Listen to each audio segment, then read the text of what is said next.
Kasi talaga namang pumunta sila sa Senado, pero hindi naman talaga sila tutuloy doon sa hearing meeting o doon sa Senate Blue Ribbon Committee ni Erwin Tulfo ho, mga bossing. Bagkos ang ginawa nila, bagamat itinatanggi ho ito ni Robin Padilla na hindi daw po doon sa kanyang opisina pumunta yung 18 Marines, doon sila pumunta.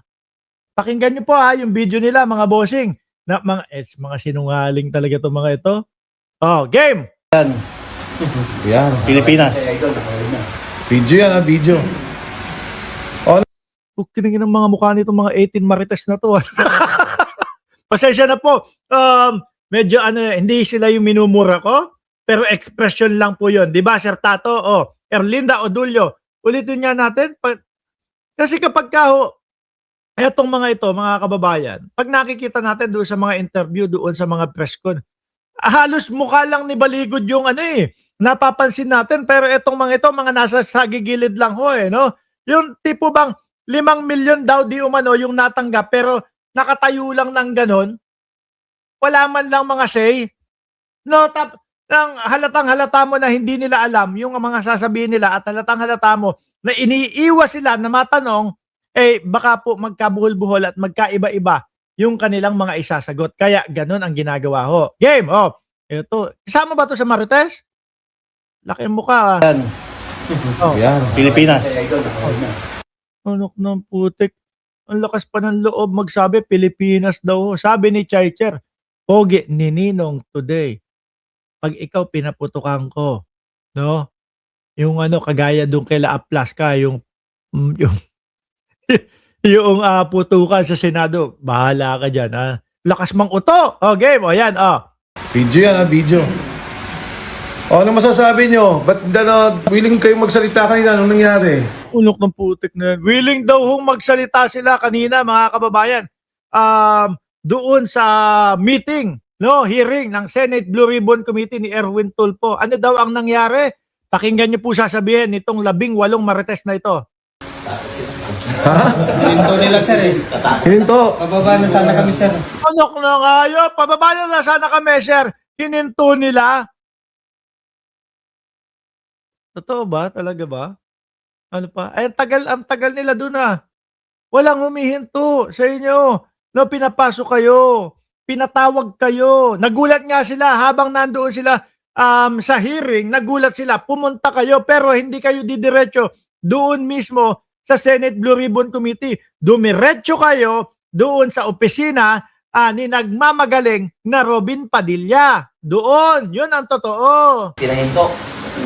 Wala na, sir. Hininto na sila. Pero kung papatawag kayo ulit, okay kayo. Yan na naman.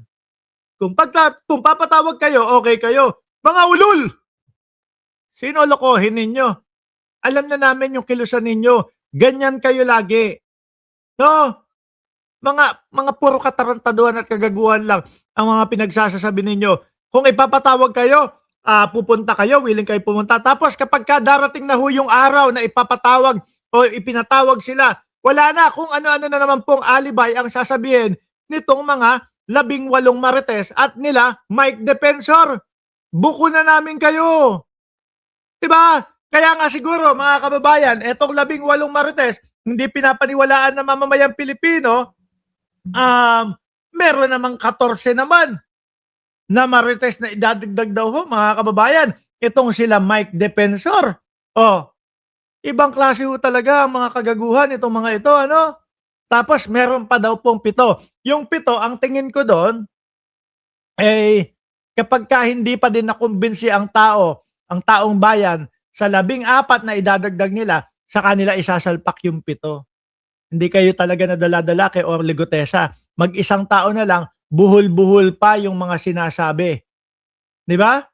Ginawa nyo pa 18. Magdadagdag pa kayo. Hindi na nga nakalusot yung 18. Tapos dadagdag pa kayo 14. Anak ng putek. Sabi ng kapitbahay ko, ihinto nyo na daw yung pagdagdag ng tao. Dahil puro talo naman daw sa weteng.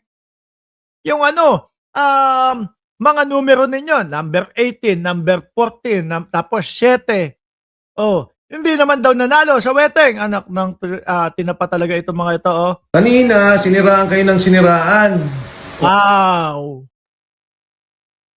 Tapos sasabihin no, ni Mike Defensor, mga boss chief amuser, na wala naman siyang kinalaman dito sa 18 Martes eh.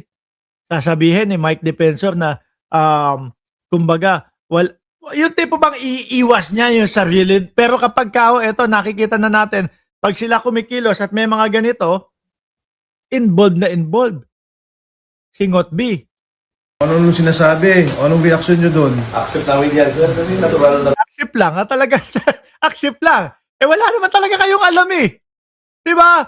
Puro kabubuhan lang naman ng mga pinagsasasabi ninyo. Ang nagtataka ako sa inyo, bakit hindi kayo mag-usap-usap? No? Kapag kakaharap kayo, ganito ha, dapat ito yung bilang, ganito, ganyan ha. Di ba? Para hindi kayo napapahiya. Baka may naniwala pa sa inyo na hindi DDS. Sabi ni Alonly TV, dapat no bail, no? Si Chavit Singson. Mamaya, susunod natin yung topic. Natural yan. Ganun talaga maging reaction nila. Yung anak, please, everyone. Yan. Yun lang sasabihin ninyo? Normal yan. Ganun talaga maging reaction nila. Paano nga, panay, kasinungalingan lang ang sinasabi ninyo. Sabi ni Merly Belen, Defensor, wala talagang magawa yang mga yan. Pero yung sinasabi na, yun, parang sinasabi daw nila nag-script kayo, invento daw. Hindi yung totoo, sir. Hindi totoo yun. Ako hindi yun din, oh. Hindi ako naniniwala. Iba-iba yung mga sinasabi, oh, mga kababayan. Di ba? Kung ano-ano mga pinagsasasabi nitong mga ano na ito eh. Muntik na mabitawan yung salita na yon. Ako, malamang strike tayo ni YouTube. Halos hindi ka namin binabasa na to, sir eh. Oo. Oo, naniniwala kami. Hindi nyo binabasa. Iba-iba yung mga sinasabi ninyo. Hindi kayo nag-usap. No? Pag tinanong yung isa, iba ang sagot. Pag tinanong yung isa, iba din yung sagot. Oh, paano maniniwala na may... Diyos ko. Siguro itong mga ito, mga kababayan, kung totoo man po yung 5 milyon na sinasabi na natanggap galing kay Defensor, siguro yun lang yung iniisip nila eh. Okay na yan, may 5 milyon ako dito. No? Sabi naman ni Mike Defensor tayo lang daw kami sa likod eh. No? Tayo lang kami sa likod. No, di pong ganun yung sitwasyon nila. 5 milyon na. Sarap naman ng buhay. Pero mga boss, yung mga ikinaso at mga nagkaso sa inyo, patong-patong. Yang 5 milyon ninyo, maniwala kayo sa akin, yung 5 milyon ninyo na ibinigay di umano ni Defensor, kulang na kulang yan. No? Kulang na kulang yan. Baka mamaya meron sa inyong humingi ng danyos perwisyon, 10 milyon, di lugi na kayo. At panigurado ako, merong ganyan. Ano? Sino na po mga nagkaso? Benny Abante, si Alonto Adjong, si dating senador na ngayon po ay Congresswoman Leila de Lima, si Erwin Tulfo. Pag hiningan lang kayo ng danyos perwisyon na tagli 5 milyon kada isa, tapos 4 nanalo lahat, talo kayo, 20 milyones, kulong kayo pagka hindi nyo naibigay yung danyos perwisyon na yun. At tapos, 15 milyones. Kung may tutulungan pa kayo ng mga yan na nang utos sa inyo. Malamang hindi na kayo tulungan yan, iwanan na kayo, 15 milyones, yung problema ninyo, hindi na kayo makakalabas nun. Malamang kung sakali man na lumabas kayo, hindi, mahihirapan na kayo nun.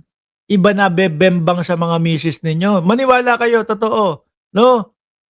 Siyempre, tao lang po tayo, mga kababayan, at yung mga misis nitong mga ito, kapag ka nakulong, ano tawag doon? Maghahanap ng ligaya yan. Di po ba? Tayo ay katawang tao lamang ho, mga kababayan, mga boss. At mayroong pangangailangang katawang pantao.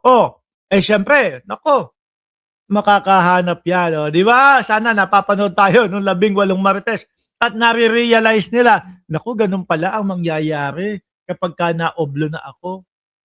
Kaya bembangin nyo na ng bembangin yung mga misis ninyo habang nasa labas kayo. Dahil panigurado, pag lumoob na kayo, tumagal kayo, 6 na buwan pataas, iba na bebembang dyan. At huwag kayong mag-alala. mabebembang din kayo sa loob, no? Yung mga mayores, babatok-batukan lang kayo doon sa loob, no? Tapos sabi, hubo! Oh, kayo naman ang bebembangin sa loob. So pag pinatawag kayo, willing kayo ulit. Yes, sir. Kahit hindi magpatawag, sir. Yun.